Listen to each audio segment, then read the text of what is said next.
proceed with board training item. Which can be found on the item number 20.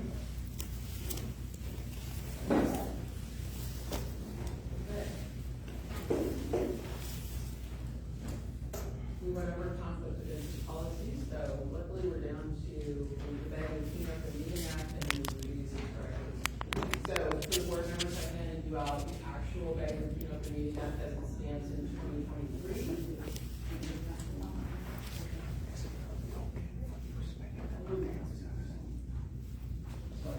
No, it's okay, I actually need to go. Thank you. So you have the law, and then you've got the little, like, oh, 3 pages. Oh, 2 pages. Even better. I'm gonna go over this very quickly. Some of you already put this before. So it's interesting because we are, better do this. It's interesting because we are not a state agency. Usually the bag of clean up the meeting act only applies to state agencies, but in our law, in the Massage Therapy Act, the legislature did provide that we would abide by the bag of clean up the meeting act. So we do. Meetings are basically whenever a majority of the board gathers together and discusses business under the jurisdiction of CMPC. So, you know, I always tell you, you have to be careful. A majority of you would be 6 right now. So 6 of you not sit around and talk about stuff that was, you know, on the agenda outside of the meeting. You have to be careful at social events to talk about your grandkids and your dog. And not things that are going on our agenda are going to be on our agenda. You can go to conferences and social events without violating that, but you just have to be mindful of it. Serial meetings are prohibited, and I understand that. Really, they don't want you making decisions outside of meetings, and so you can't, you know, the board member can't call around discussing an item and coming to a consensus before an actual meeting.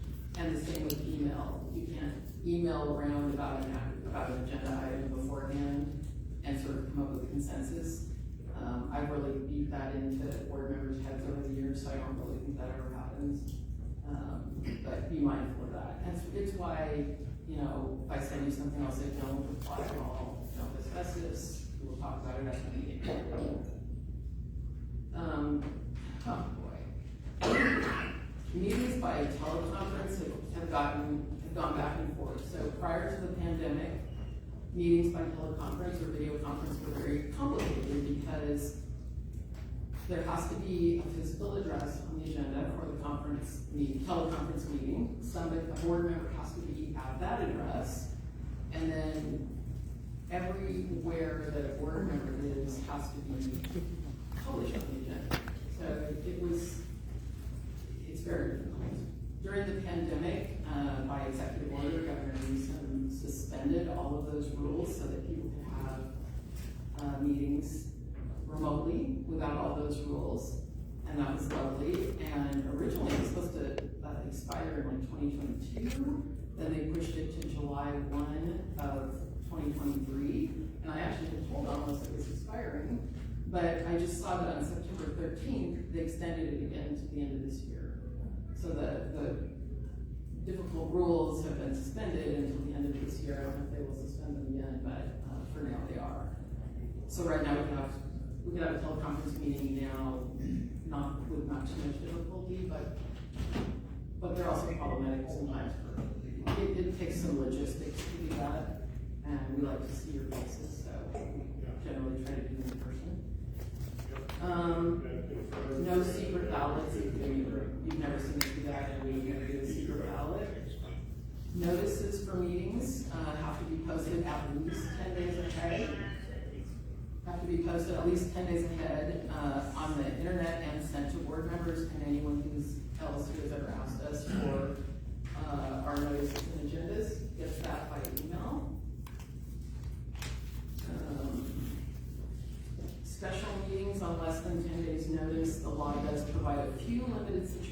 where we could have meetings on less than 10 days. Number one, to consider pending litigation. If the board had to make a big decision about a pending litigation, propose legislation, or to consider disciplinary action against an employee. If we do open up those meetings, a special vote has to be taken. Basically, the board has to agree at the beginning of that meeting to have a meeting on less than 10 days notice.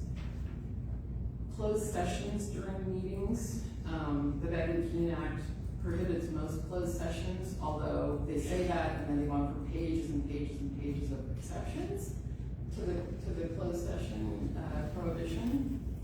There's really only a couple that ever, I actually have about 10 clients who have to comply with the Bagley-Keene Act, so I'm very familiar with it, and always have been.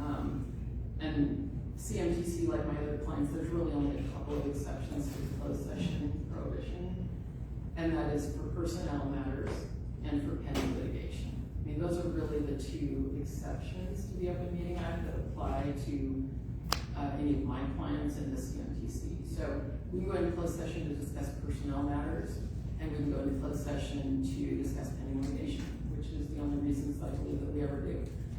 Like I said, there's a couple of dozen other exceptions. You can tell who lobbied the legislature because its various departments and agencies have exceptions in the law. The rights of the public, worth noting, they have the right to attend all meetings except closed sessions. They cannot be required to register or sign in. Meetings can't be held at a facility that prohibits admittance of anyone based on protected classes like race, ancestry, gender, that kind of thing. Meetings can't be held at any facility that would require people to pay a fee. I mean, other than parking or something like that, but you're not going to have to pay to get in. Members of the public have to be given an opportunity to comment on each agenda item, discussed or acted upon, and we always do that. CMTC cannot prohibit criticism of its policies or activities. That's why we have public comment, and everybody can say whatever they want. And then documents that we hand out can be requested by anyone who's at the meeting that we hand out at an open session. So that's the highlights of the Open Meeting Act. Staff and myself, I think, are very good about making sure that that's complied with. And we hear about it if we weren't, so we try to be as careful. We try to be very careful. It is hard to get stuff out on time sometimes, but we do our best. The other document that I handed out, I did it for myself, the director orientation for a public benefit corporation. It's a 3 or 4 page document. It's interesting because we are governed by the Massage Therapy Act. We are governed by the Bagley-Keene Open Meeting Act, but then we're also governed by the Corporations Code. Just the Corporations Code that applies to all nonprofit public benefits like we are. So as board members, you have a duty of care, which means to be informed, to participate, which all of you are really good at, and to act in good faith, and I know you all do that as well. So I don't really worry about the duty of care because our board members typically are very engaged. In fact, I don't think I have any clients with the board as engaged as this one, which is great, it's wonderful. Duty of loyalty, you have to avoid conflicts of interest. As we talked about earlier, we don't have an organization here where board members end up providing services for pay to this organization. That just doesn't really happen, and I would recommend against it. But of course, you do have to avoid conflicts, which means if something ever came before the board where we were voting on it and it was going to benefit you financially, you need to disclose that. I mean, maybe you wouldn't know that, but if you realize, oh my God, they're hiring the PR firm that my wife owns, something like that, you need to disclose and recuse yourself from that vote. Corporate self-dealing is the same thing, where you're basically making money off the corporation. Confidentiality, all directors have a duty to maintain in confidence things that are proprietary. For this group, that's mostly things that happen in closed session. Because we do have open meetings generally, so in closed session we have a duty of confidentiality and a duty to support the board publicly to not, take positions are directly adverse to positions that this board has taken. Obviously, all of the board members want to limit your own personal liability. We want that for you. The law does give you personal liability protection as long as a few criteria are met, and I believe you always meet those. One is that you are acting within the scope of your duties, you perform your duties in good faith, which I know you do. You don't behave recklessly, wantonly, intentionally, or grossly negligent. You also have to be a volunteer, so you can't be paid to be a director on this board. And then you basically have a liability insurance policy in place. We have 3, so you're well covered on that. As long as all that's in place, board members are not personally liable for things that they do. As board members, you should be informed about insurance coverage. You can always ask Amos or myself if you have any questions about what we have. You all have copies of the articles and bylaws, I believe. Those are public anyway, or the articles are public. Preserving tax exempt status. These kind of functions are really oversight for the board. You're not in the nitty-gritty of this. It's up to staff and myself to keep this up to date. But we do want to preserve our 501c3 tax status, make sure all the filings are done. I try to keep an eye on that, but I know that almost I think your AMG folks keep up with that as well. They file the Secretary of State filings, and of course we have accountants that do the taxes. Employee issues, we have a good employee handbook. We make sure that we don't hire anyone who doesn't meet the independent contractor test. And then understanding what a public benefit corporation can do. We can do some lobbying. There are limits, although we have filed documents that allow us, I believe, to do a little bit more. We cannot be involved in political activity, which is candidates and campaigns, and we stay away from that. And then the other thing in this document just talks about the corporation's code that for your personal liability just kind of says what I talked about, which is act in good faith, don't be paid for your service on this board, make sure there's an insurance policy in place, and we have all that. I know I went over all of that fast. Any questions about any of that?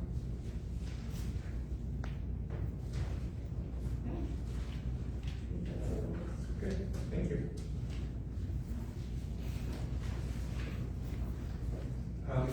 Next, I'm going to ask you to handle it. Item 21. We have some catch up to do here. Minutes for November 29th, 2022, and for May 4th, 2023. Okay, so at the May 4th meeting, which I was not at because I had just had a hip replacement the day before. I was not at the May 4th meeting. Apparently Bernadette asked for so at each meeting we try to approve the minutes from the meeting before. The meeting before that was November 2022. In May, when I wasn't there, Bernadette asked for a change to the November 2022 minutes. And Allison, basically asked that it be tabled because I wasn't there to comment on changes to the minutes. So when this came to my attention, I had Charlotte actually pull the transcripts. And so, to the board members, the minutes that you got, what's in the May 4th minutes is what Bernadette asked on May 4th is from the transcript. And then what I've suggested as the amendment for the November 2022 minutes, which if you printed your minutes in color, you should see red line toward the end, is what actually Bernadette said in November of 2022. I just figured that was the most fair way to do it, was to look at the transcript or the tape. Right. So that's what I did. So we would ask that the board approve both sets of minutes. We can do one at a time, or we can do them together. Bernadette, I would ask you, are you satisfied? Yes, I am, and I'd like to make a motion Thank to you. approve both set of minutes as presented. Second.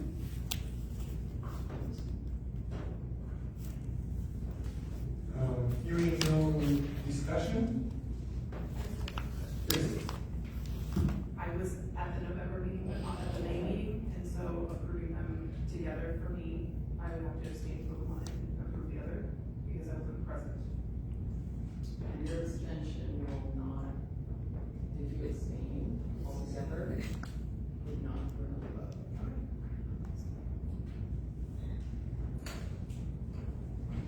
Okay. Thank you. Any public comments?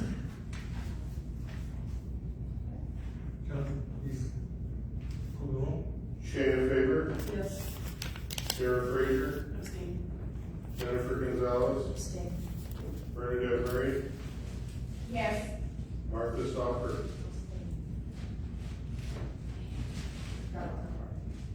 Just How about you? That's what I asked. Oh, I didn't hear you, sorry. I don't think we won't have enough in India. We got effective form from the earlier, but we don't have. Yeah. You missed which meeting? I was in Palm Springs, but I wasn't in. the Can last we- meeting. Yeah, no, because, Martha and Jennifer are still in this. So that gives us 3 votes. That gives us. I guess you tabled, Yeah, table again. But thank you for suggesting that you're satisfied because we'll be easy vote at the next meeting. Thank you, Brenda. Thank you. and we will make sure that the vote will be taken as we normally do at the beginning of the meeting. This way, before people leave, we'll be able to deal with the issue of the quorum. Okay, thanks, everyone.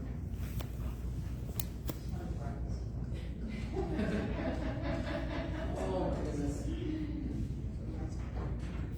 Next item is 23, can be found on page 102, related to employee benefits. This is a resolution that the board typically passes once a year. What it does, it creates a budget that can be used to apply for employee benefit program. And something I'd like to point out, it's all applies to all the CMTC employees with the exception that they meet the requirements of the law and the regulations, with the exception of the CEO. None of this money applies to the CEO. Thomas, Yeah. I believe you may be using a list that we don't have as far as the agenda number items. Yeah, it's, on this agenda, it's number 16. My bad. Yeah. So it's number 16 on page 102. Okay? So what you're seeing here is pretty much very similar resolution of what the board passed last year. The only thing that was changed is the estimate of the total, which was up from $80,000 to $96,000. We will bring it back and update the board in the next meeting because our benefit consultants, which is a professional company that makes sure that everything is done in accordance with the law, they do a census of all the employees' compensation and the percentage, and they do a very meticulous calculation. But based on their opinion, that's pretty much in the ballpark. The reason why we like to bring the board now is because we need to have some kind of a number to include in the budget we'll be presenting to the board in the next meeting. So we recommend that you adopt that with the idea that you're aware of the fact that we will bring it back to you, fine tuning that number after the consultants finish doing the very meticulous calculations. So it will require a motion in order to pass this resolution.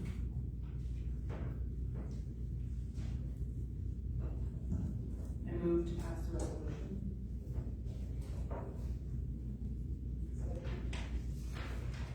Who's second? Shannon Faber?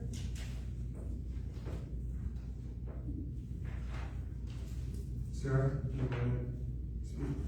Yes, having our company just go through this process because we have open enrollment in October. Our insurance person presented to us that insurance premiums are increasing by 8 to 12% each year, which is what we have seen happen within our company. And so from 80,000 to 96 is about 8%, 8.5, somewhere in that 8 to 9%, which is on the low end than what he presented us for our company, so I feel like that's pretty in line with what's happening in the industry. Anybody who would like to speak against the motion? Hearing none, any public comments? John, please take a vote. Shayna Faber, Yes. Sarah Frazier, Yes. Jennifer Gonzalez, Yes. Bernadette Murray, Yes. Martha Sofer. Yes. We have enough votes? Yes.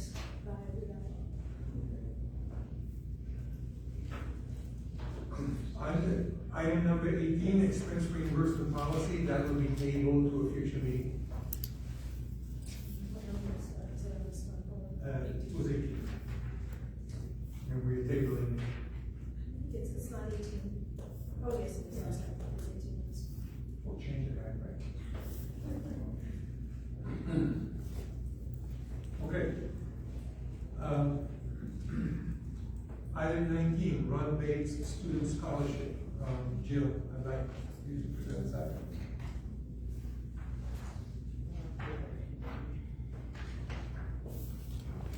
Do we have a picture? 108.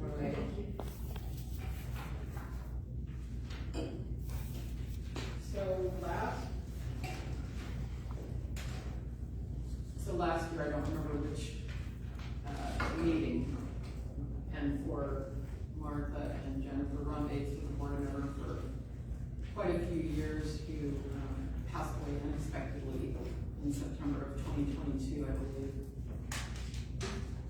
And it was suggested at a meeting after he passed away that, CMTC, do a scholarship in his name, for now a one-time scholarship in his name.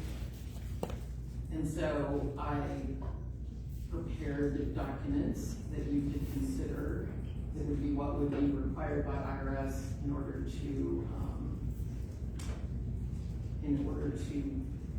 do this appropriately. And so you saw that I put in an announcement, and I did it all weekdays, all based on the fact of this meeting being October, and then getting this stuff right out, and then having, I think, a deadline for people to submit, something like November 27th. So I basically gave you the samples of all the documents that I thought we would need to do this appropriately. You want to talk to your, Yes, I kind of question that, are these dates and timelines are required or? By the motion, yeah. So the motion that was made to do this, probably didn't take into account how much time everything takes. And so it basically said that the, board would approve all this and give out the scholarship this year. It was the original motion. I don't have that in front of me, but I didn't know that. That's why it was so much. And I don't know what the rules are on, amending the previous motion. You want to extend it on this? It is not unusual for the board, once we, pass various policies, for example, eliminating the grace period for people to reapply, the board extended from 18 months to 12 years or something like that, or implementing. Do that, or have to do, to compile the Gmail. Yeah, well, I just wanted to say it's not unusual for the board to provide a certain discretion for senior staff to have some flexibility to deploy it when all the ducks are in a row. So, and that has been very successful in the past. For example, when we implement a new fee schedule, a lower fee schedule for late reciprocation. There are many issues that are involved in operational aspect of it. So I think if there is a way to, it will enhance the ability to bring it, because we really want to move forward with it. If we allow staff some flexibility on when actually deploy it to make sure we have. It's all right, I understand.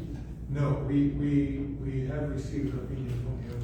We're talking about our auditors, that they, see no issues with the way, CMC is contemplating, deploying it. So we got input both from our general counsel and also from our auditors, the attorneys and the CPAs. We just wanna make sure we do this, exactly right, under the IRS rules for implementing a scholarship. Okay. So what you're asking for is some leeway on the timing of the original motion. So what the board many times use in motions like this is, at the discretion of the CEO, of, the timing and the manner. I think that's the language we use. Yeah, the timing matter to determine the policy, yeah.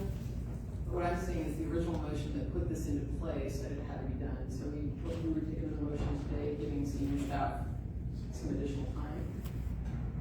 I suggest if you are considering it, you just use the same language we've used before, the timing and manner. Something to consider. Yeah, I guess what I'm trying to say is the original motion that put this into play, we wouldn't be, I guess we would be approving the documents today, if the original motion said it had to be given out in 2023. So, but I think we're to take a motion today to extend that time to senior staff, to extend the time to provide this scholarship. If needed. Yeah, if needed. So, Brandon? Go ahead. Yes, I have a question about, what's the issue with the timelines in these documents? Right now, I don't really see an immediate issue, but anytime we actually go to deploy various policies, it served CMTC well in the past when there was some discretion. Our intention is to get it out as soon as possible. We'd love to send it out to deploy it yesterday. But I think that having that provision there can work well. So right now, we do not foresee any specific impediment. But as a general rule, it worked really well for us in the past where we had some dealing. That's a question. How is this gonna be employed? Just put it on the website or send it out?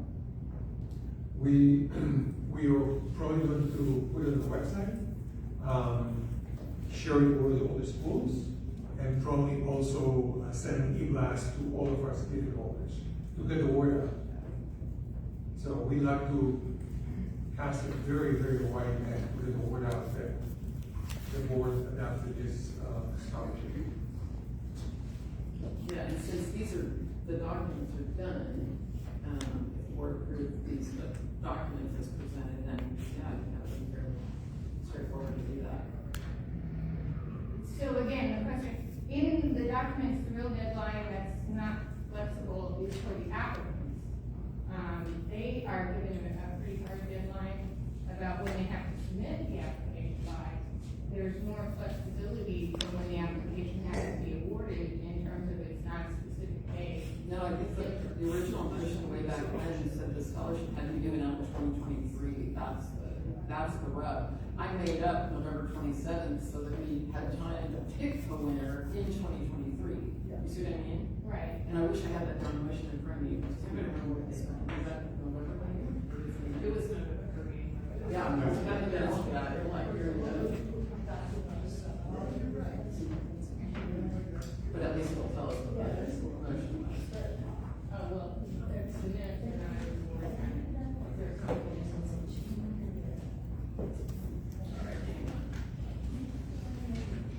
I should come get an answer to this question if they're in those. No, but you can help me find that motion. It would be in November.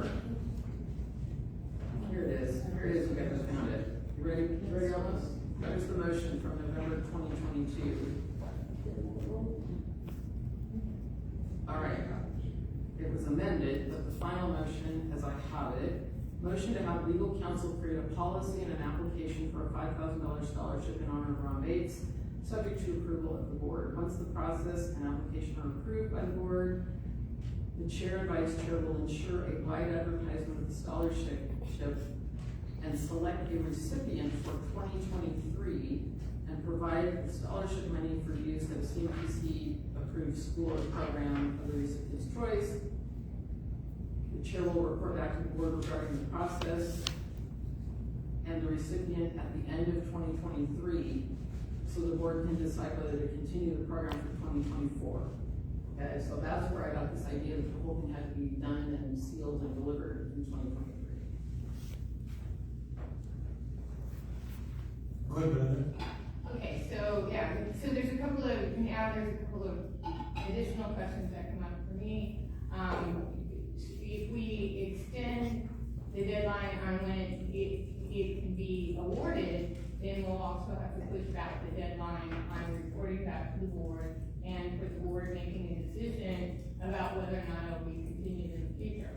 Also, the way the motion was approved, it talks about the chair and the vice chair in terms of, my interpretation is that the board intended for the chair and the vice chair to be the ones who decided who was going to be the recipient. That's clear, yes. Rather than, having the CEO and the chair. Does it say that? Did I get that wrong in the draft? Page 108. 108. Yeah, then I just got that, that's just a mistake, and we would correct that. Right. That wasn't intentional, the chair and vice chair.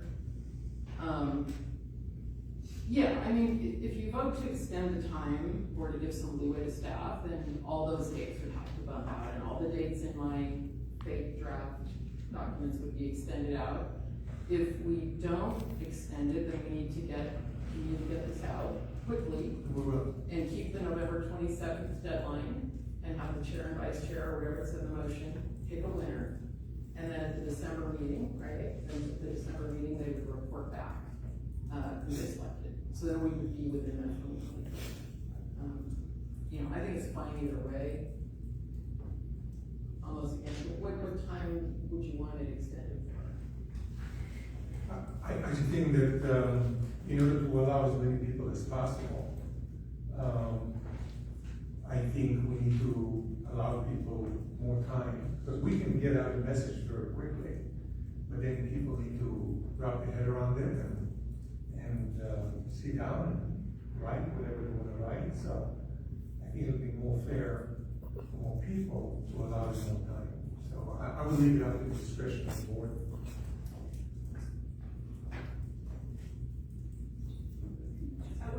And it also stated that the chair and vice chair will have to conduct phone interviews.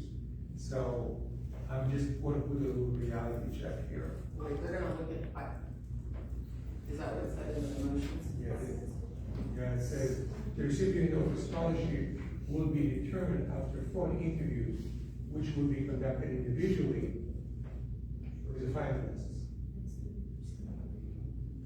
It's referenced again on page 112, under judging. What date almost are you recommending that this be extended to? I understand it's in the discretion, but what's your recommendation? I think adding 90 days. Okay, hang on, first of all, we only have to follow the motion. The documents in the packet, they just made up and put out there, and they can be adjusted. We just have to follow the motion for the moment. Maybe we don't, if we get a motion to provide a little more time. But in the documents, if there's things you don't like that don't make sense, like that mistake I made on the chair and CEO, it should have been the chair and vice chair, you can just tell me, we'll just fix that.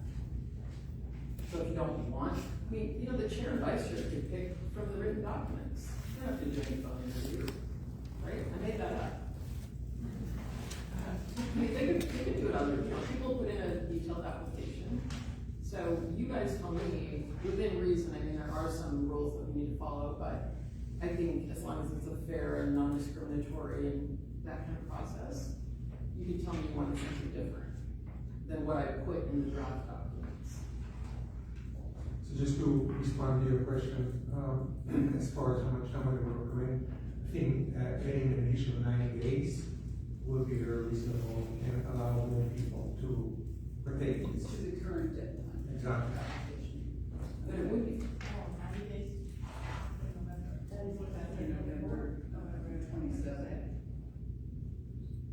well, I think you need to come up with an idea of like when, a deadline for when they would go out, when the solicitation would go out. And then whatever that ends up being, then how much time are we gonna give people 90 days to respond?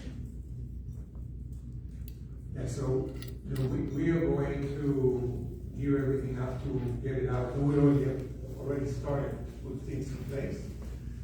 So we probably can get it out within 10 days. And then whatever you think it'll be a fair and comfortable time period for people to apply. Yeah, from the time the solicitation goes out, what would you want the deadline to be? Instead of the month, pretty much, that I had to give them under the current motion, what would you want it to be, 90 days? From November 27th, correct? No, from whatever date the solicitation goes out. Oh, I see. That makes more sense, it's more flexible. Almost, I think, because just speaking from knowing how we got messages out to schools, it takes a while, since that's probably our biggest audience of people to get it to their students. Of course, this is open to potential people who haven't enrolled yet in school too, but for the schools to get it out, I just know, it takes probably a couple of solicitations. Our next school's call is November the 1st. Certainly we can send an email out, we can send an email blast tomorrow, but I think it'll take a couple. I think we need to have the schools call in November where we talk about it. I think we need at least probably a couple of email or two, or an email directly about this, maybe also in the newsletter that'll come out after this board meeting. So a few times you really like to get the schools on board, because then the people have to do 2 letters of recommendation. They have to write an essay, so it's gonna take a little bit of time, but I just wanna make sure that schools really get the word to their students. And So what do we recommend, Giovanni? well, I think we send everything out, so if November the 1st, what we call early next year.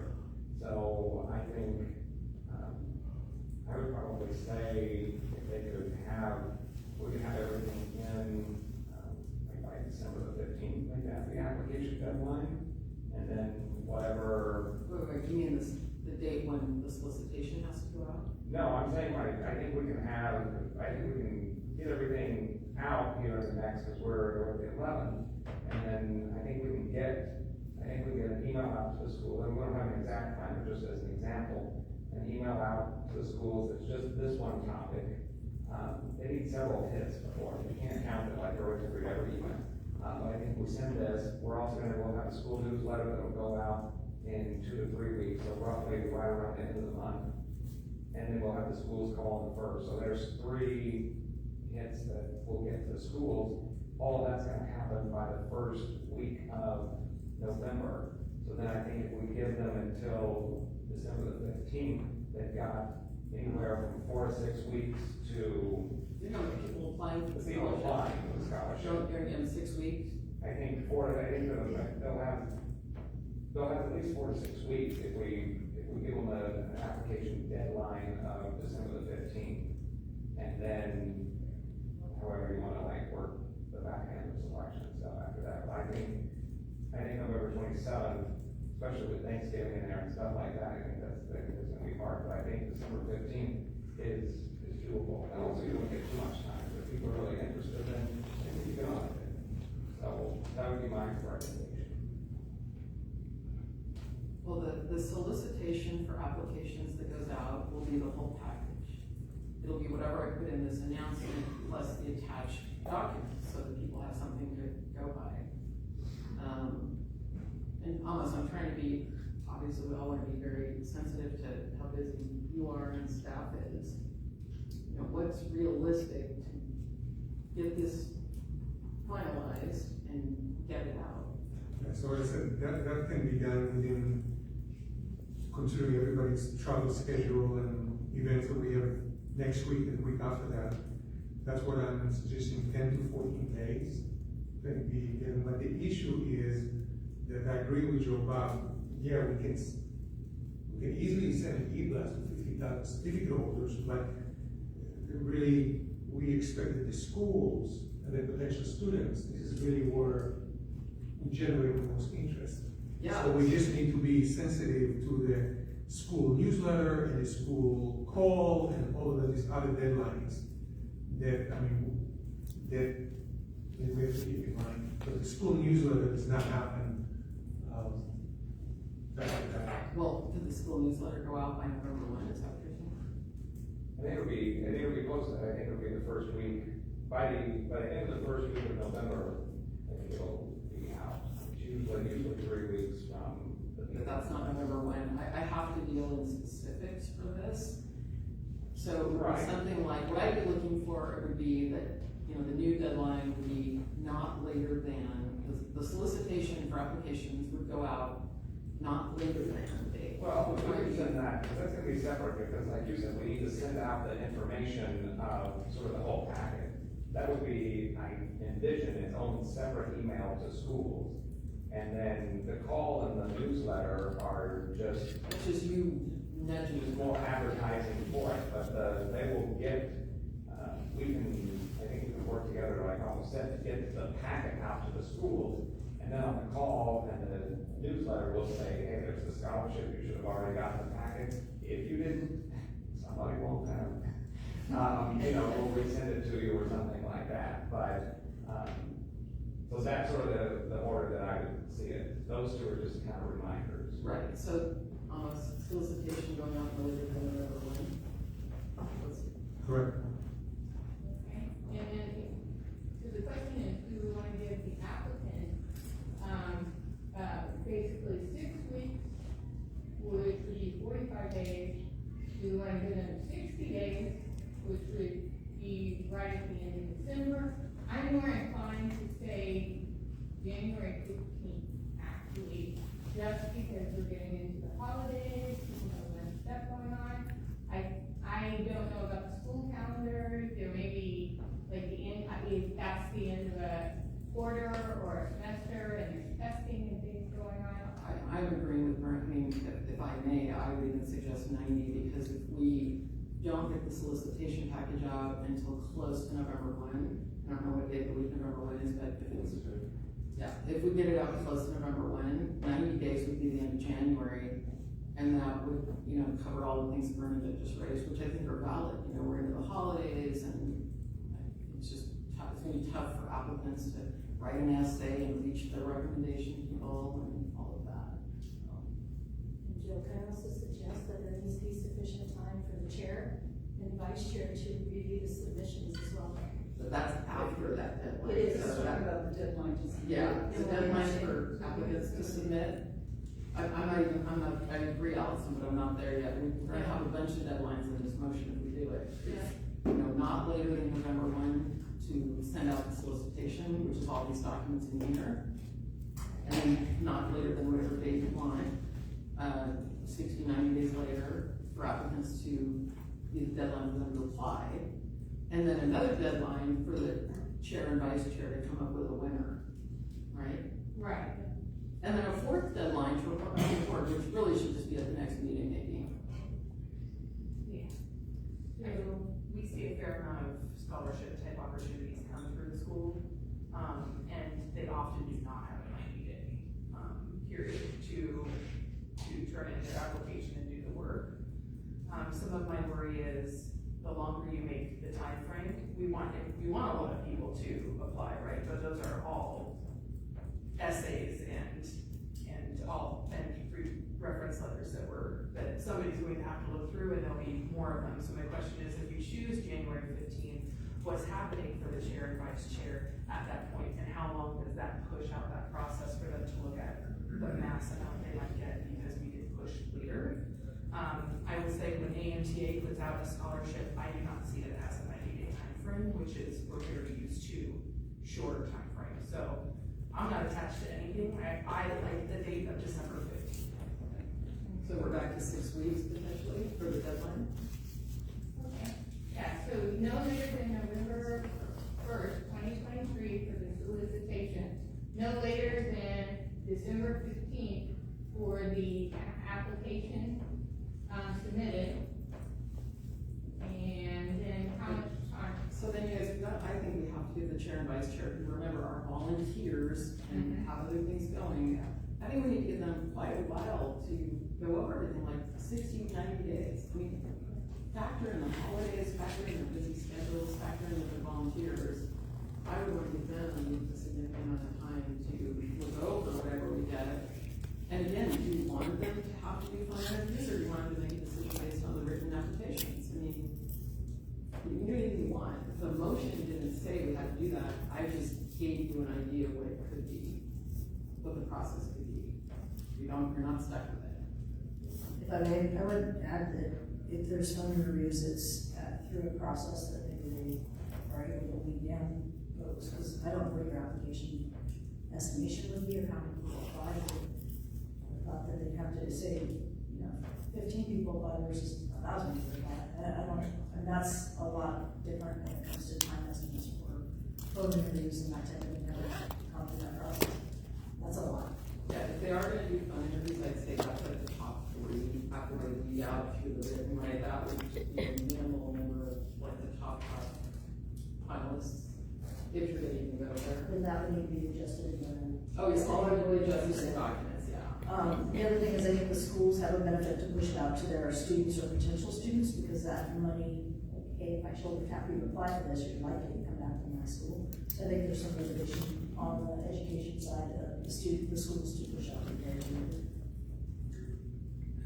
Joe, once we move on to the dates situation, I just have a few like kind of friendly amendments and just kind of thoughts about it. So if we're there, when we're there, like. Well, we're not there yet, because we need to still pick it. When does the chair and vice chair need to pick a winner? If it is December 15th, that's the deadline for applicants, we've got all the applications come in.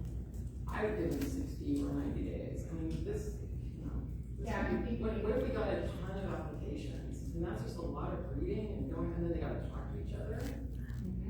How about no later than February 15th, 2024, that's 60 days down? I'd say they're a lot of February, a little more. When's that first quarter meeting? I know you don't have the date, but maybe that's what we make it as the announcement happens. Yeah, that would be, if we gave them until the end of February, I think the meeting would probably be after that, in the case. Yeah, it'll be in March, April. Yeah, and so that would work well, because we could announce the winner, we could announce it before the meeting, but then, they could report at the meeting what they did, and who they gave it to, and why, and all those great things. So we're looking at no later than February 28th? I think it's a leap year. It was Yeah. a leap year. So we get an extra day. So no later than February 29th? To pick a winner, right? And then I would just say report to the board at the next meeting without a deadline, just at the next meeting, right?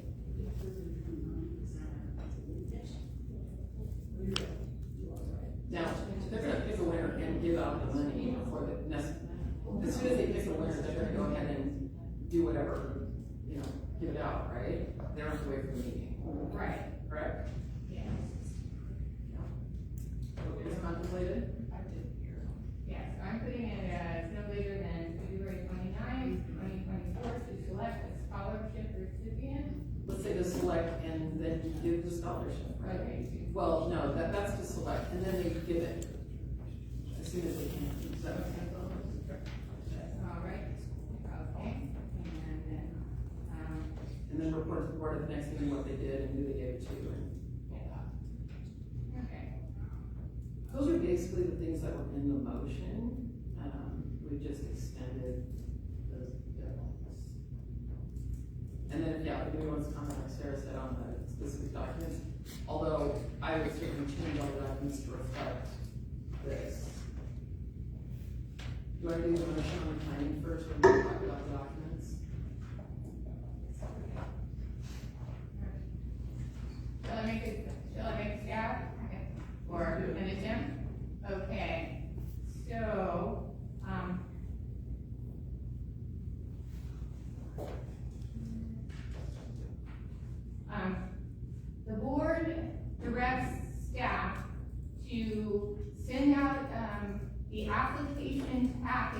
for the Ron Bates Memorial Scholarship to, schools and other interested stakeholders, and also posted on the website no later than November 1st, 2023. And then the applicants, must submit their application no later than December 15th, 2023. And the chair and the vice chair shall select a scholarship recipient no later than February 29th, 2024, and inform the recipient as soon as possible after the selection. The chair and vice chair shall then report to the board at the next board meeting, or at the following board meeting. Yeah, So does that work as far as the motion that you're looking for on? I think it does. The only thing at the beginning of your motion, should we say something like, move to extend the timelines from the motion made in November 2022? Okay. Like that? Sure, I'm more than open to that friendly motion. Okay, do I have to, like, try to repeat myself? No. Okay. I'll move to make that a friendly amendment. I'll accept that friendly amendment. There needs to be a second. Friendly amendment. Yeah, the original motion did not second, yeah. Okay, so, actually. So you don't need a friendly amendment. Right, You can just say, so, yeah, that's the motion now. so that's the motion now. Okay, may I have a second? Second. Change.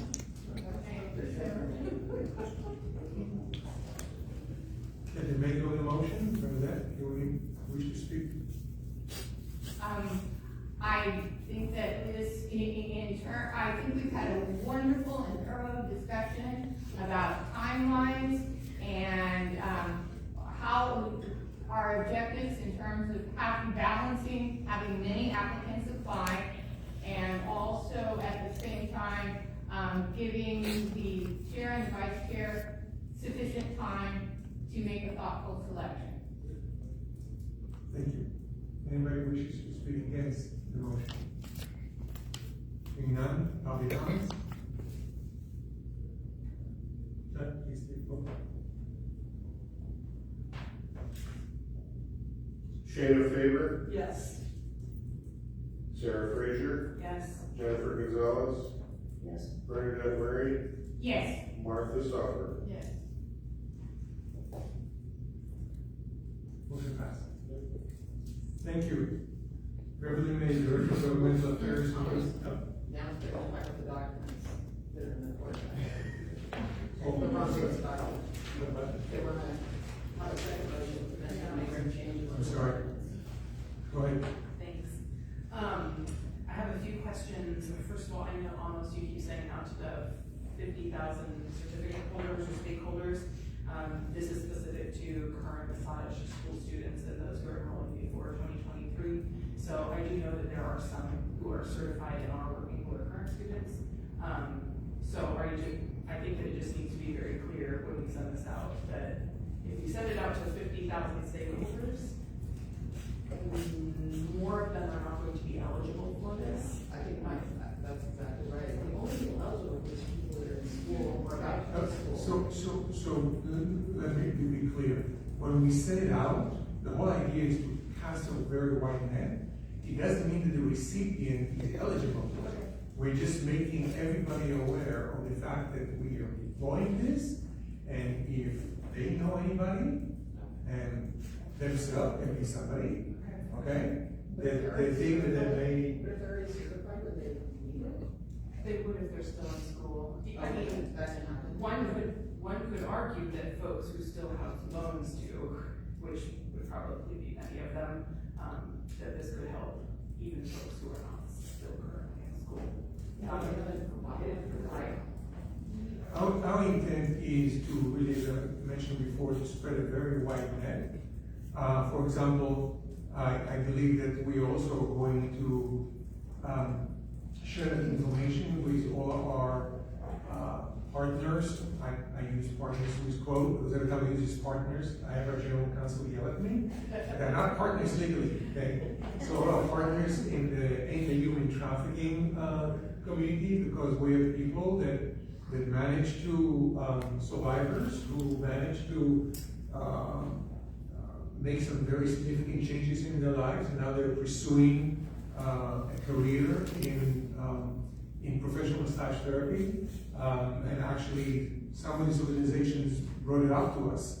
So this is an example of people we really potentially very much deserving of partaking in something like this. So we're not going to limit it to any specific group. We're going to try to do everything we can to get the word out there that we have that. So. Thank you. Just two other pieces, the two letters of recommendation, one of which came from the applicant's massage instructors. Some schools do have in place that for equity, that any staff are not allowed to write recommendation letters for any reason, because sometimes their performance might not be something that we might recommend, and so we can't pick and choose.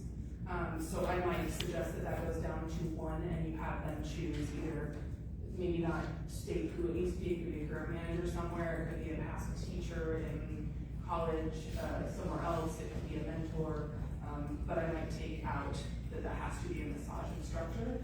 Further, because if we're stating that this person needs to be enrolled by 2023, a massage instructor might not have enough information by the time this is due for that person to have that letter. Yeah, you don't have to convince me, I think that's a good choice. You should just say 2 letters of recommendation. I might trust we could say 2, but timeline wise, no other scholarship is usually asking, like the ATA doesn't ask for one, they ask for an essay. So we could probably go down to 1, it's less to look over, and it's still something that might prove character and work ethic. And it could be from whoever, right? Let's just leave it up. Yeah, I can leave that up Put it on, too. it's signed. And just the last piece that I'm glad that you asked, will the $5,000 be paid directly to the student, to the school, or will it be, sent directly to the school toward tuition money? Because I think it was to the school. I reread this before this meeting. I could have sworn we had set up that it would go to the school. yeah, because Rick brought up that there might be tax implications if it goes directly to the student. Here it is. The $5,000 scholarship will be paid directly to the approved school or program on the winner's behalf, unless they prepaid for their massage program fees, in which case, in our discretion, we can reimburse the winner up to $5,000 upon verification from the school that fees were prepaid. I mean, maybe I made that up, but it's on page 112 of the packet, for the bottom of the word scholarship. Yes, it's there, thank you. That's all. And is that, you guys copy of that, was that? Yeah. And I'm gonna make all the changes in the document, obviously, that report with the deadlines that you guys came up with. But yeah, if there's any more changes you want to the official rules, or the application form, and that was a good catch on the letters of recommendation. Ask that point of clarification. And I don't know if it's in the overall scholarship rules and lost related to giving out money. But this is the California Massage Therapy Council for the city schools certified in California, and it's yet open to all U.S. residents. Does that mean money goes out of the state that does not people that would then be certified by us? Any U.S. citizen or U.S. legal resident? Is it just based on their Yeah, it's there. citizen residency, but not residency in the state? Right. Thank you for that.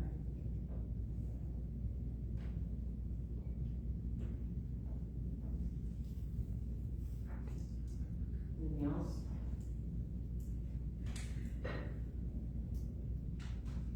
So do we need a motion on, we probably do need a motion on, maybe that you give, that you approve the documents other than what we discussed.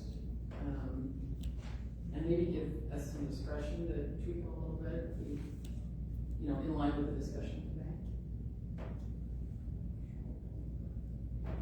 You have a suggested wording of the motion? Do we need a motion for the comment?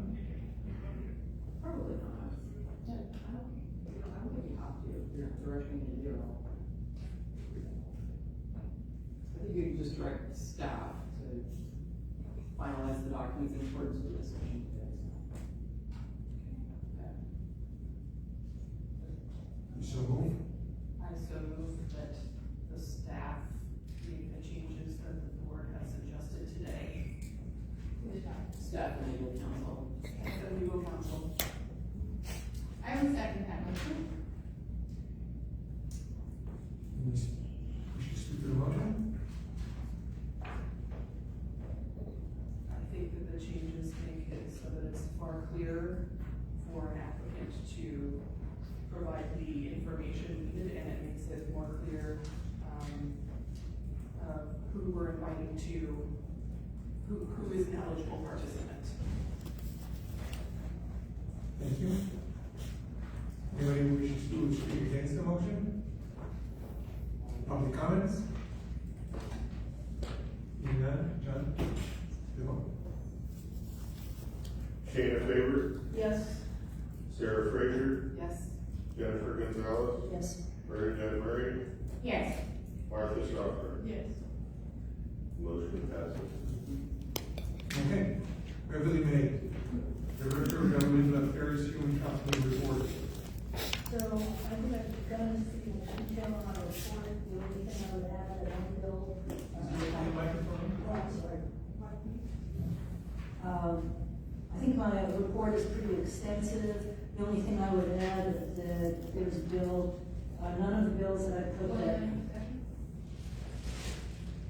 none of the bills that I reported on that were not signed yet or were not passed yet, have changed since I put in this, since I sent in this report.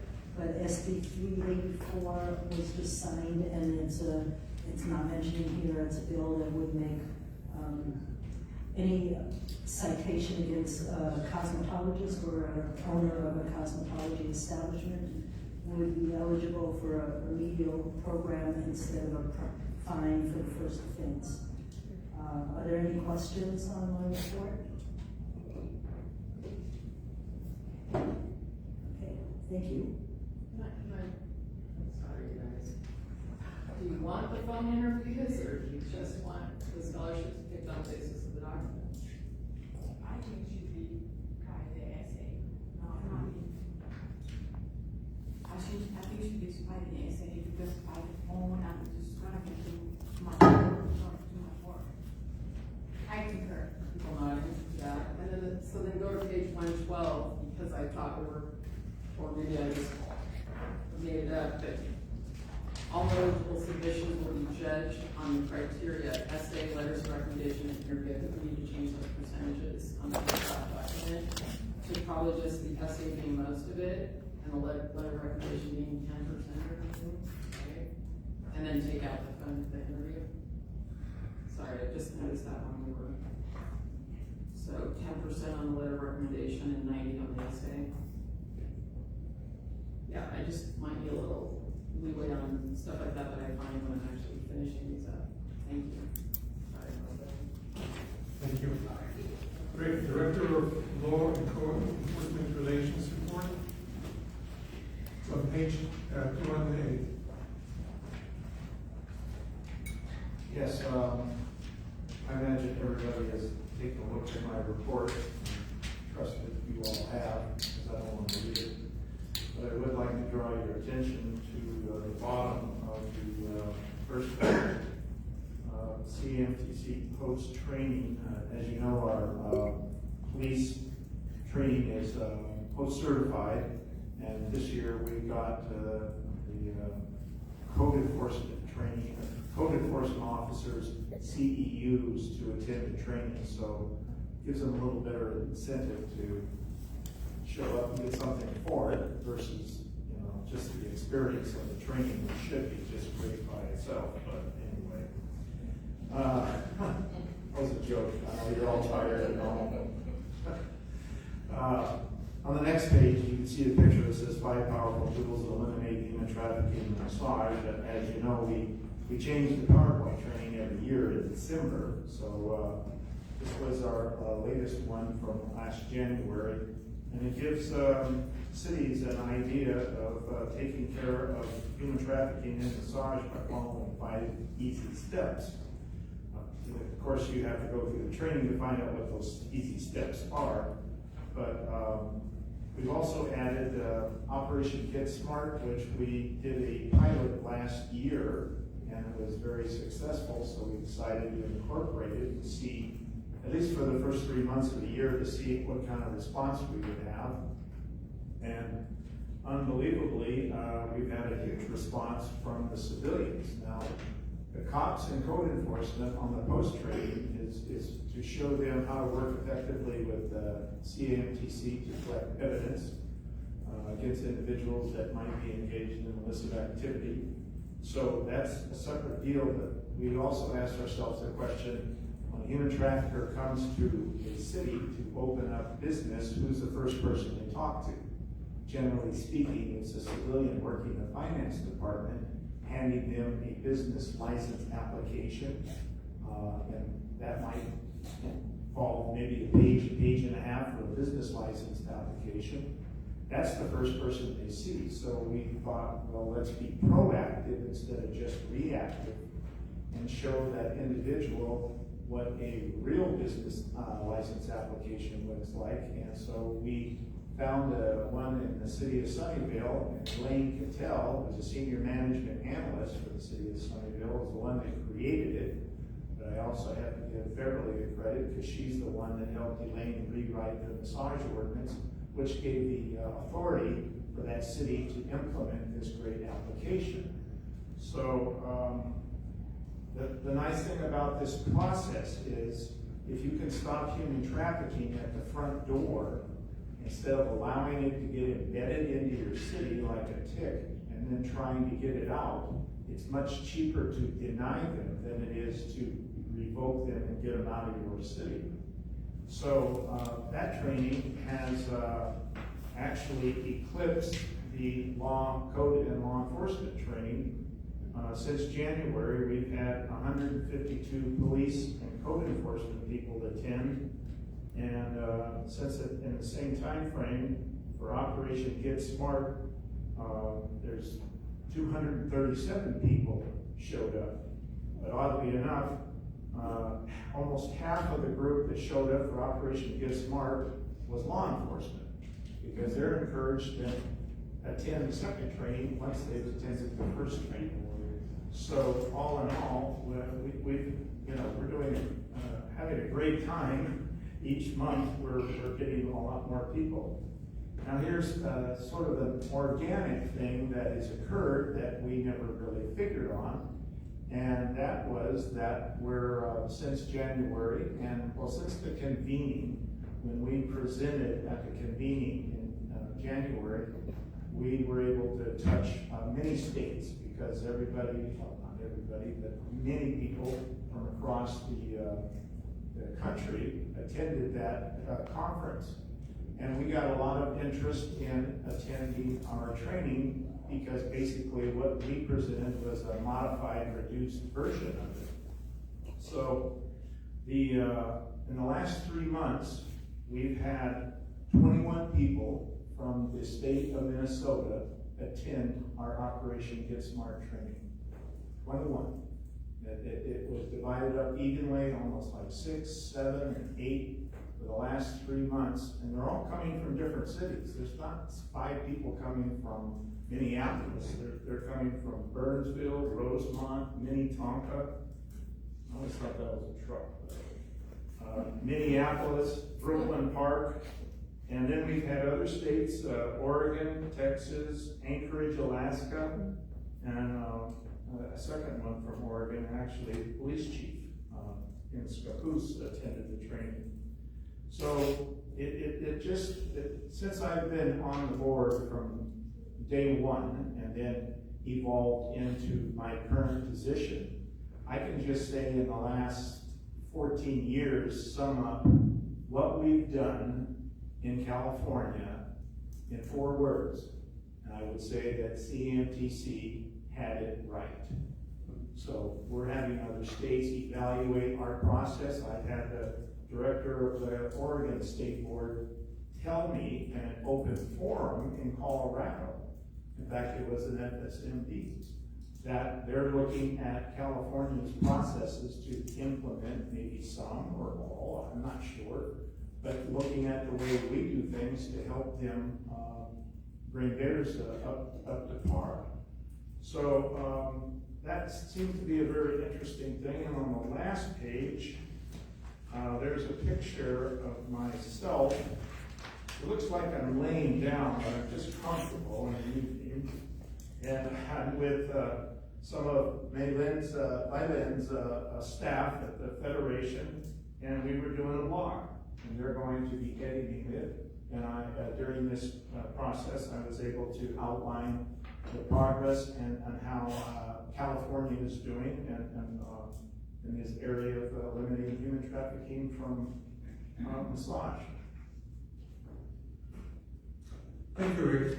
I'd like to just make a couple of comments in regard to Rick's report. So the interest from regulators from other states keep coming in our pipeline right now in increasing rate. I think this week we received a request from Utah asking us to train their. You want to read it? Oh yeah, sure, go ahead. I'm sorry, I left this out. It was I put it in big letters so I could read it without my glasses, but it was from Bobby Loy, who is the, well, I'll just read it. My name is Bobby Loy, and I am the Bureau Manager for the Massage Therapy Licenses in the state of Utah. Our board member, Ben Smith, sent me your contact information to let me know that you were offering training from DOPL, D-O-P-L, and law enforcement related to human trafficking. I would like to learn more about the training opportunities and see if we can set something up. I have CC'd our division investigator for massage therapy, Jack Unan, and Mark Baca. We are all interested in learning more so we can educate cities and public on how to fight human trafficking within the massage industry. And this investigator, Jack Unan, we probably had a 3-hour phone call one day. He's just absorbing everything that I was telling him on the phone. He's a great guy. But yes, I'm sorry. So just want to share with the board, there is a reason why, even though we don't pursue it, we don't advertise it, but we welcome regulators from other states. If they're interested in any know-how and any help of what we do here, there's a very specific reason for it. We want to say, what do you really care what happens in, in New York or in New England, or, well, we do care because, especially when you deal with the issue of massage being used as a front for human trafficking, remember the word trafficking. There's no way you can be successful in protecting the public by imagine that you're in a silo and only think about our backyard, because these people do get moved across state line. So if we're very serious about actually seeing results on that front, we have to operate across state line. We have to help our colleagues in other states before we all need together, and all of us really need to work together to deal with this very serious problem. So this is why, even though we don't advertise for it, every time there is an interest, we are happy to cooperate and to support them. That's very good. And just also to bring up that today, the network contacted us asking if I would do ordinance reviews for other cities in other states. And so, I'd love to add to my list. Thank you, Rick. Next, John, Director of Operations. Hello. I don't have much to add to my report. For the new board members, I typically include charts that show the performance of my team with regards to the board's goals that were set, I believe, in 2018. And the red line is the standard that the board would like us to meet, and the blue line is where we are. So the team's doing a great job. Excuse me. 212.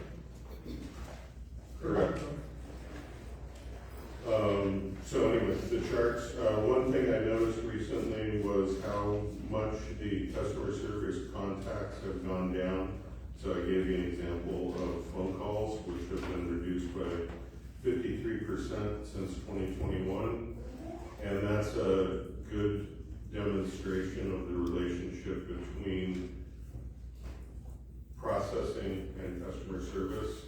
If we're doing really well at processing, people don't need as much customer service.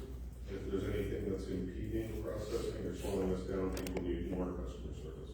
So it has compound effects, and the team has been able to really learn how that works, especially since we're back in the office from the pandemic, because as the certification support team does what they do, the customer service team sitting one aisle over from them is able to help them more because they're getting less phone calls, which then helps certification support even more, and then it just keeps going like that. And I'll just remind everybody, as I commented a moment ago, the opposite can also be true, which we have seen at various times. So it's important for us to stay on top of anything and try to put out any fires as early as possible if they're starting to slow us down.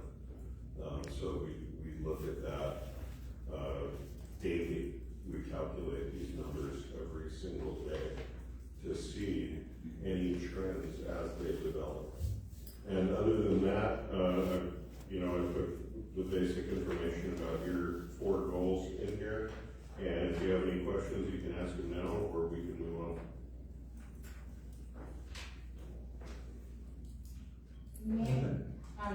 I'd just like to give you your whole team, like, y'all are doing such a great job, and Woodland Post Office was helping me a lot too, because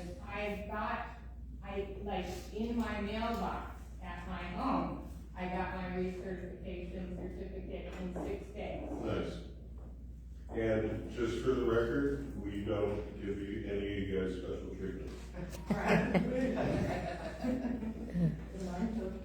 Yeah, he drove it over there. And it's not because we don't want to, it's because I want to hear from you if you experience something that you appreciate or that you'd like to adjust. So thank you for saying that. Can I just add one quick thing? John and I have worked back and forth this year on the notification process. And we think we've streamlined it and modified it to where it's working very efficiently. And so I'll get an email from one of John's employees, and it'll tell me the person's name and the phone number, why they called, and their contact information. I'll call them back. And one of them, and I sent the email to John, but I have to tell you, it was funny because this woman said that your female caller who received the phone call was the most helpful person that she'd ever run into, patient. I mean, she just went on and on the accolades. So I sent an email to John and make sure you get that back to that employee because she did a heck of a job. So. And she was very happy to hear that. And we love getting feedback, anything accurate, whether it's something we can improve or just a compliment, which obviously we hear more requests for help than we do compliments, but the team knows that, so thank you, Rick. And I would also like to add that John and I are working together on a daily basis, but it's a real privilege to have the opportunity also to interface directly with his team. It was great visiting everybody in person in a recent visit at the office, and we're very pleased that we're also able to enhance recently their compensation package.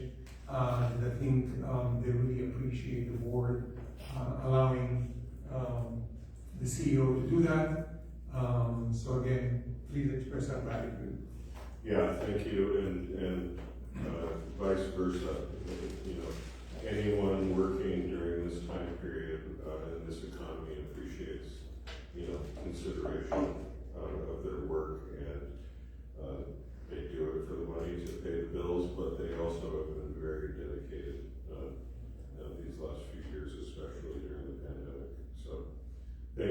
house, and having you stop by is great for morale, and always good to see us together, so appreciate it. Thank you. All right, Director of Educational Staff Division, Joe Bob. All right, thank you. We know in education that it's key for repetition, but since it's late, I will only read my report twice for everyone. I've already covered much of today, the out-of-country education update, the MLEX, which were the two largest parts. If there's any questions about anything else, I'm happy to answer that. Yes, Bernadette.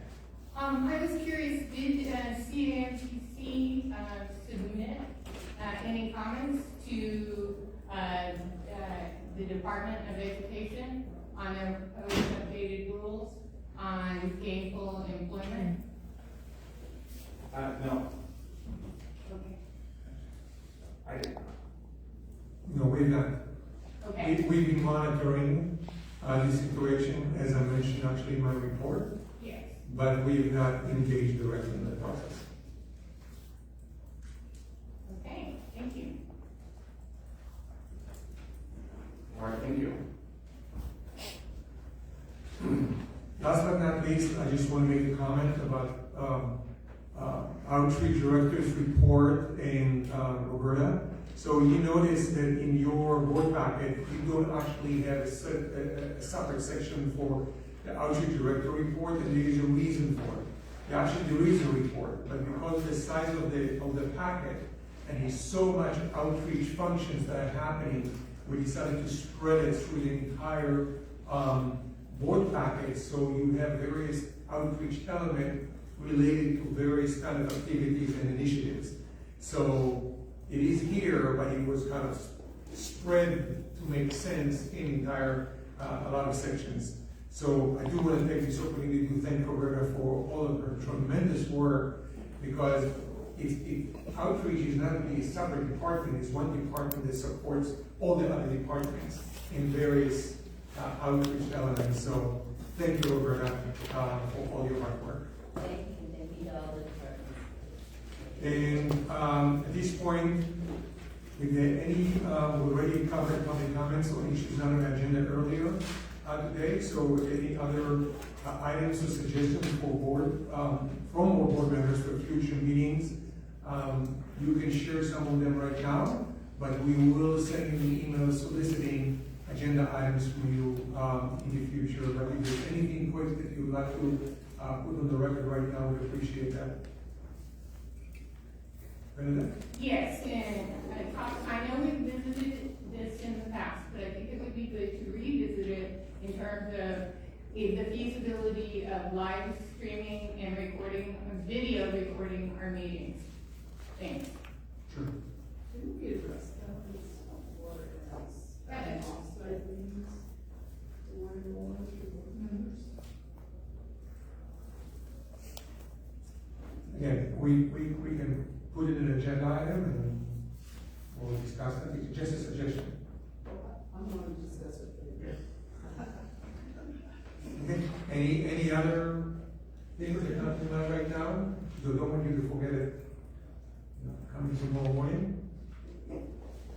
Hearing none, I know it was a marathon meeting today. We really appreciate you hanging in there and working hard today. Thank you very much. We appreciate it, and I will adjourn the meeting. Safe travels. Thanks.